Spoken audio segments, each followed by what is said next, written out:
Good morning children. ఈరోజు మనం చతురస్రము square సంబంధించి ఒక లెక్కను చూద్దాం.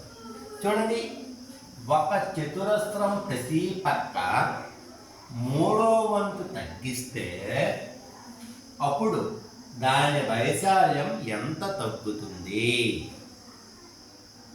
దానికి జవాబులు: ఏ 1/7 వంతు తగ్గుతుంది, బి 1/3 వంతు తగ్గుతుంది, సి 1/8 వంతు తగ్గుతుంది, డి 1/9 వంతు తగ్గుతుంది. చతురస్రం అంటే 4 భుజాల పొడవులు కూడా సమానంగా ఉంటే దాన్ని చతురస్రం అని అంటారు. ఇక్కడ 3 వంతు తగ్గుతుంది అంటే దాని అర్థం ఏంటంటే ప్రతి భుజము కూడా 1/3 వంతు తగ్గుతుంది. యాక్చువల్గా చతురస్రం యొక్క వైశాల్యం సూత్రము భుజము ఇంటూ భుజం. ఇప్పుడు ఏమన్నాడు? ప్రతి పక్క 3 వంతు తగ్గుతుందని అన్నాడు.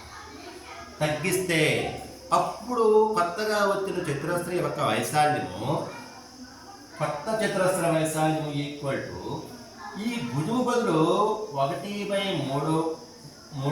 భుజము ఇంటూ మరలా భుజము బదులు 1/3 ఇంటూ భుజము.